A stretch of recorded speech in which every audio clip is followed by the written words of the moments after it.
Thinking about leaving your soul-sucking 9 to 5 job, one of the biggest struggles I see people, especially as women, face is the idea of having that safety net, that enticing perks and benefits, and listening to that head trash of what will people think if I leave.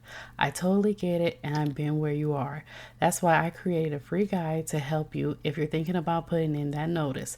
It's called Unlocking Your Exit Plan. Discover 5 things you need to do before leaving your 9 to 5.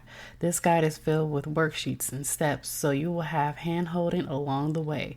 You can download your copy in the link in the show notes, and again, it's totally free. Now back to today's episode. You're listening to the Hello CS Dorsey podcast, your one-stop shop for all things motivating while on your entrepreneur journey.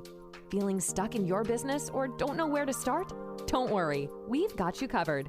Listen to some of the leading women in today's industry who have been there before to help guide you on your path. Now, here's your host and self-taught web designer, CS Dorsey. Hello, everyone, and welcome back to another episode of the Hello CS Dorsey podcast. I have Sally Betters here. Hi, Sally. How are you doing today? Hi, I'm doing terrific. Thank you. That's awesome. So could you tell everyone a little bit about yourself and what you do? Well, I am an author. I have a book on childhood trauma, and it's in Spanish and in English on Amazon. I'm also a certified life coach, and I'm a speaker speaking on relevant current events. That's awesome. So do you speak on stages or do you speak at different conferences? A little of both. I speak at women's groups, at conferences, on panels. My experience has run the gamut. I'm very fortunate that people are interested in these topics. They're not always spoken, especially in the faith community.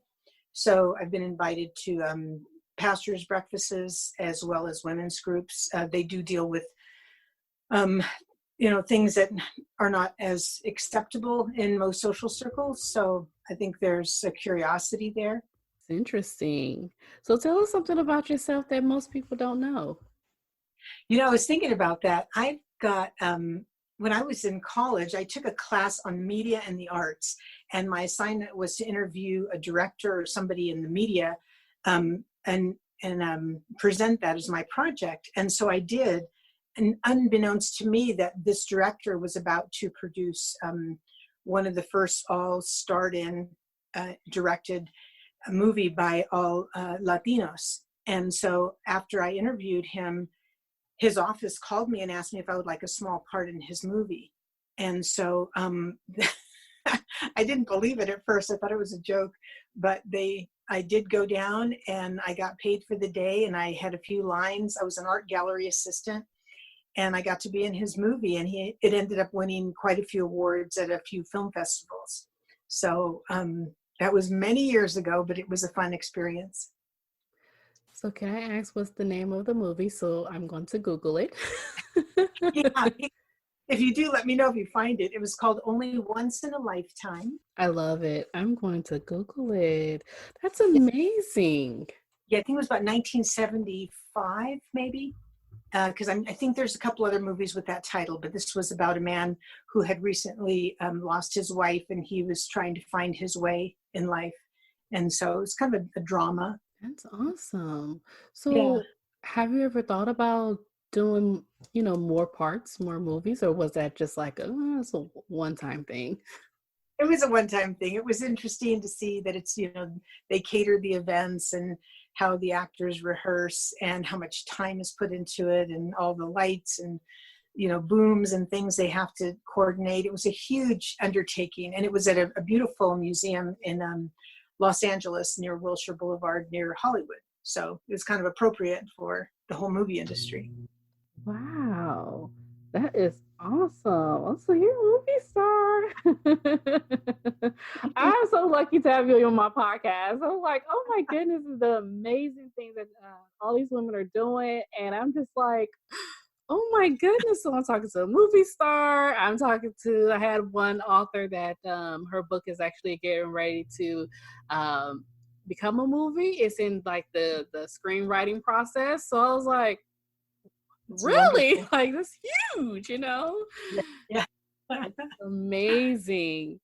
So, I'm all about taking action and people and letting people know how to take action in their business, their life, and their health. What advice could you give to other entrepreneurs or business owners or people who want to start a business on how to take action and take that first step or that next step and just keep moving forward, especially in the time that we're in right now with COVID-19? What advice could you give those out there? The first thing I would say is definitely pray about it and have a supportive community. And that is so important to me, a supportive community where you can intimately connect on different areas, things that you might not know or understand, to know how you can get in touch with people who are well versed in that, so you don't spin your wheels. Um, I am a firm believer in a holistic approach to life, that we are connected, mind, body, and spirit, that we first look to our creator and we look for guidance from him, and to our family, how we can support our family, and then our greater community, our church and extended community. And so I think if we take care of our spiritual life, our physical life, we eat right, we try and get out of the house, exercise. Even in today when we can't go very far, you can at least go for a walk, and keep that balance, and also watch what you put into your head. It's not just what we eat and what we put into our mouths, but what are we thinking about? What are we watching? If we want to keep our mindset strong and productive, we need to feed ourselves productive things, listening to positive podcasts where we can learn and grow from other people, watching edifying programs, reading great books that inspire us. So we want to look at all fronts of, how am I taking care of myself? I think that's very important to continue to ask yourself, how am I taking care of myself? Because we can go, with the media, social media, TV, it's everywhere talking about this, and we can get stuck into that fog, I would say, and it could eat at us. And we pay so much attention to that fog that we're not paying attention to us. And then when this is all over with, then it's like it's a domino effect, like boom, all of a sudden, oh my goodness, I wasn't taking care of myself, this is what's going on, this is going wrong, or I should took them extra walks like I need to, and that I haven't been since I've been at home. But it's all about taking care of yourself. So my question is, what are some things that people can do to start practicing to continue to take care of themselves and like develop like a routine to, get back into what they've done before all of this? I'm a strong proponent of mind mapping. And if your audience has never heard of that, I have developed some proprietary mind maps for my clients, as well as I use them for 20 years. I was a special needs tutor. I was certified as a professional tutor for children with dyslexia, dysgraphia, and ADD. And so I found that it was really important to get kids to focus. So I used mind mapping, which they could Google. And it's a very creative way of note-taking and brainstorming that uses their own creativity and colors and icons. And so it's not the linear note-taking that I learned in school with Roman numeral 1 and 2 and that kind of thing. It's much more creative, and it really matches more of our mindset and how it flows freely. And sometimes I even use mind mapping when I'm praying, because I find my mind will bounce around and I'll be thinking of all these things I'm supposed to be doing and I don't want to get distracted. So I'll just have a little notepad and start jotting some things down that I can take care of afterwards. So I think if we can get it down on paper and get it out of our heads, then we can start seeing the reality of what we want to do. And it gets really exciting, because then we can say, wow, I have a plan here. I have something cool. I have a blueprint for where I'm going. And what I find is most people keep their thoughts in their head, and we end up looking like we have, like all these 3M stickers all over our skull that eventually they're going to fall off. You just have too many. And our brains weren't designed to be a storehouse of constant thoughts. We were designed to be creative beings. And so we need to figure out a way to get our plans, our desires, our hopes down on paper and in a way that makes sense.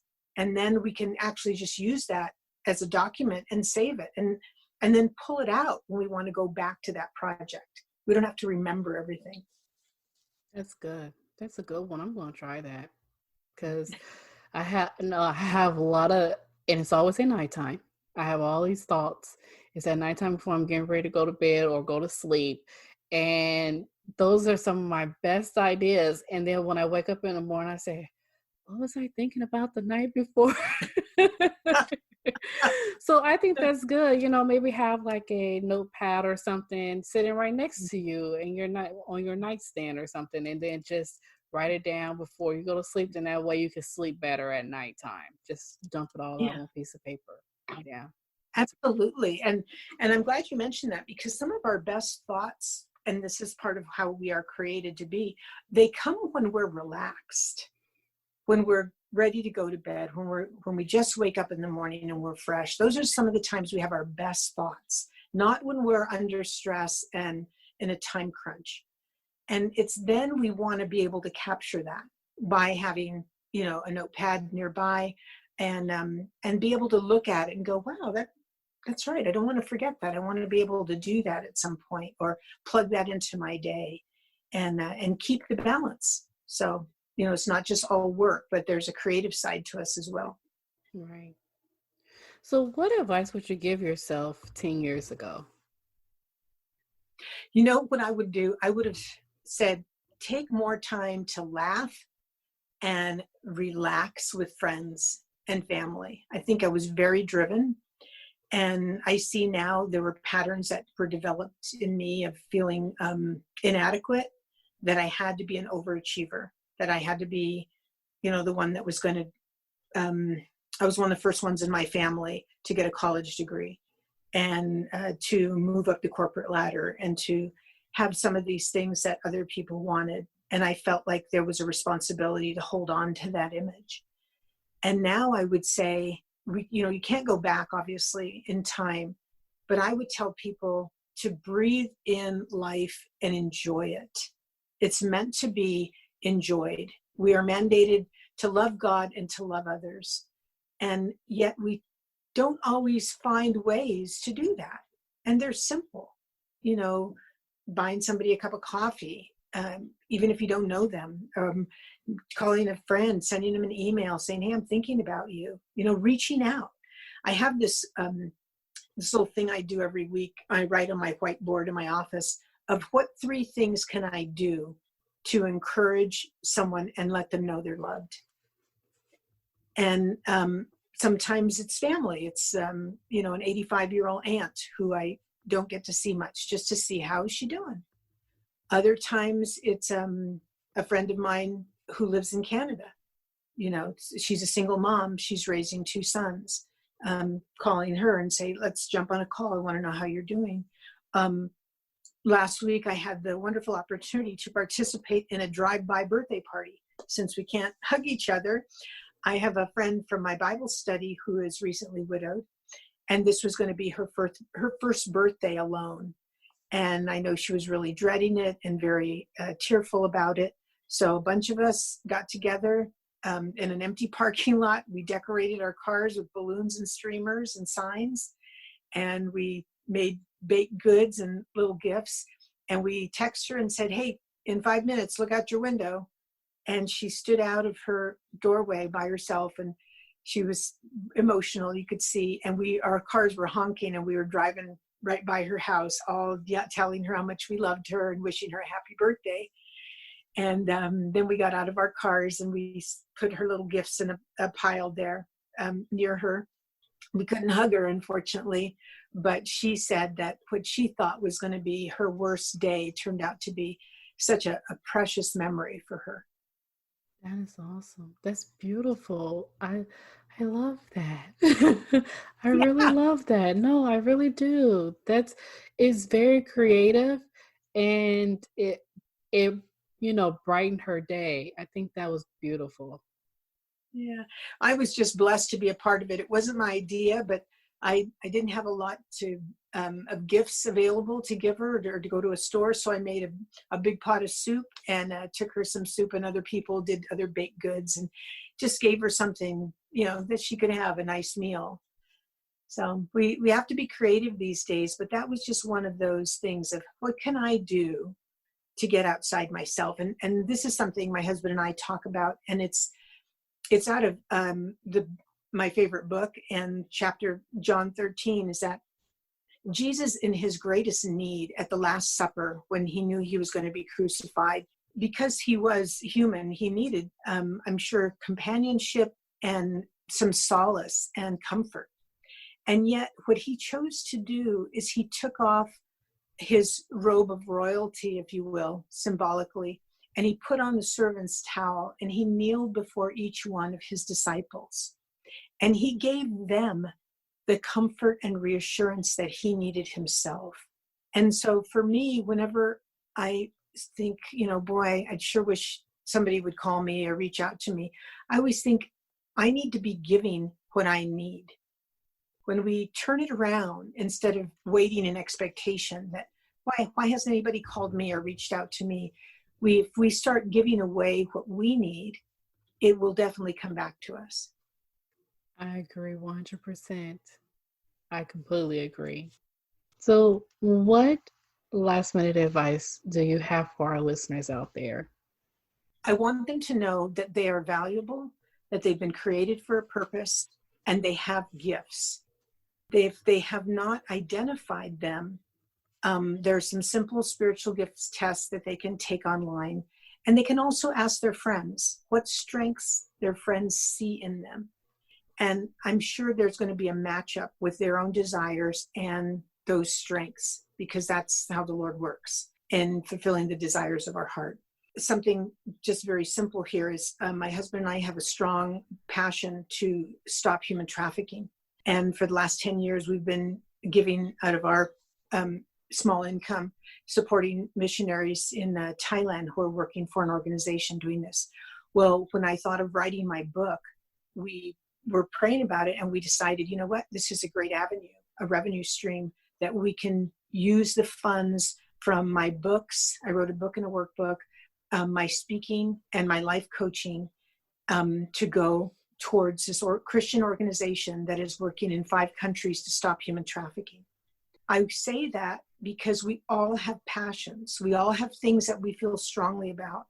And sometimes we feel helpless. I know I did. Our income wasn't great. And I thought, how are we going to make a difference? But God can do anything. And he takes the widow's mite. He takes the few bucks we have and he magnifies it. And we really don't have to ever worry about that because he's faithful. And so I would ask your audience, think about what it is that you want to do. What is it that you're passionate about? And ask God where you can begin. And tithe a portion of your business to that. It could be for single mothers outreach. It could be for children, with life challenging illnesses. It could be whatever. But there are ways, and there are things that you can do, and it will totally make a difference in your life. We're meant to serve. Definitely so. So Yes. where can everyone find you? They can go to www.sallybetters.com, and I've got some great freebies on there. If any of your audience are interested in these areas, these are some of the things in my book. One of them is the handout, and these are all research documents on the warning signs of childhood sexual abuse. The other one is on warning signs of an abusive relationship. And the other is the warning signs of dyslexia, which is the largest learning disability in children. And it also shows the strengths as well as the warning signs. So those are some freebies they can get. I'm also working on an online coaching course right now that I'm going to be launching within the next 2 weeks. So there'll be an emotional intelligence quiz on that they can find as well. Awesome. And we're going to include everything in the show notes as well. I'm so happy that you were on the show today. Thank you so much for coming on, and you definitely touched me, and it was a blessing. It definitely was. Thank you so much. And I'm blessed to get to know you, another new friend. This is cool. Definitely. We hope you enjoyed the show today. Remember to subscribe to get the latest episodes and more. Head over to hellocsdorsey.com to subscribe. And remember, nothing is impossible. So make the impossible possible and take action today. We'll see you next time.